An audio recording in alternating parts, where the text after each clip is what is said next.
Daily 5 question की series में आप सभी का स्वागत है। चलिए स्टार्ट करते हैं आज के टॉप 5 क्वेश्चन। और इन टॉप 5 क्वेश्चन की श्रृंखला में पहला क्वेश्चन है आपका। आज जितने भी एमसीक्यू हम लोग सॉल्व करेंगे उसका टॉपिक होगा महात्मा बुद्ध।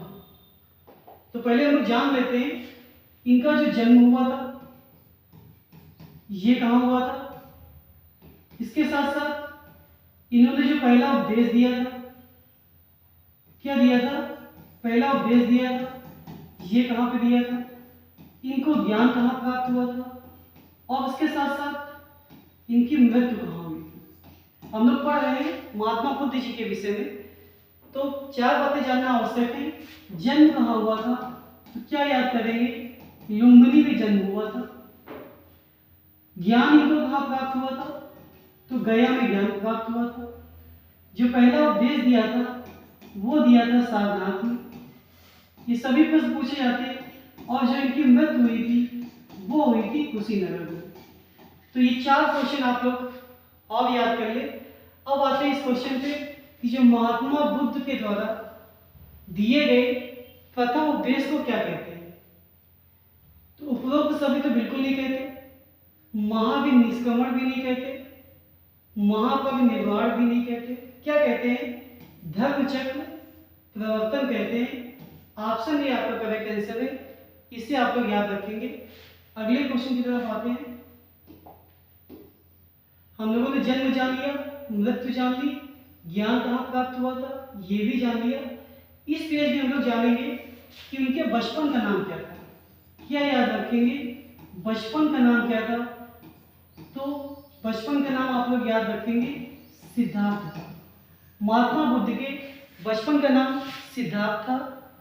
और इनको जो ज्ञान मिला था, अगर नदी पूछ दे आपसे तो नदी कौन सी थी? नदी आपकी निरंजना नदी थी या फिर पुनपुन, दो में से कोई भी ऑप्शन हो सकता है। तो बचपन का नाम पता चल गया, नदी पता चल गई। अब क्या बताना है? महात्मा बुद्ध के प्रिय शिष्य, इसको हटा देते हैं। शिष्य कौन थे? वासुमित्र नहीं थे, सर्वकंभी नहीं थे, उपाली भी नहीं थे। कौन थे? आनंद। अगले क्वेश्चन की तरफ आते हैं। नेक्स्ट क्वेश्चन क्या कह रहा है? किसके शासनकाल में बौद्ध धर्म 2 भागों में बट गया था? 2 भाग कौन से? एक हीनयान, एक महायान।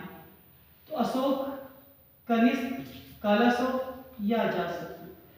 तो देखिए आपको पता होगा अशोक के समय पहली बौद्ध संगीति, कालाशोक के समय द्वितीय बौद्ध संगीति, अशोक के समय तृतीय बौद्ध संगीति और कनिष्क के समय चतुर्थ बौद्ध संगीति हुई थी। जो 2 भागों में बट गया था, अजातशत्रु नहीं होगा, कालाशोक नहीं होगा, अशोक भी नहीं होगा। क्या जवाब होगा? कनिष्क के समय में ये 2 भाग में बट गया था। अगले क्वेश्चन में आते हैं।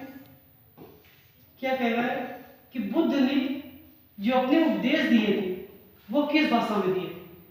प्राकृत नहीं होगा, संस्कृत भी नहीं होगा, और जो लोग अपभ्रंश समझ रहे हैं अपभ्रंश भी नहीं होगा। सही जवाब क्या होगा? पाली भाषा में अपने उपदेश दिए थे। अगले क्वेश्चन पे क्या कह रहे हैं कि जो बौद्ध धर्म के 3 रत्न कौन कौन है? बुद्ध, संघ, धम्म या फिर सभी। तो इसका जो सही जवाब होगा कि बौद्ध धर्म के जो 3 रत्न हैं वो सभी हैं, बुद्ध भी है, धम्म भी है, संघ भी है।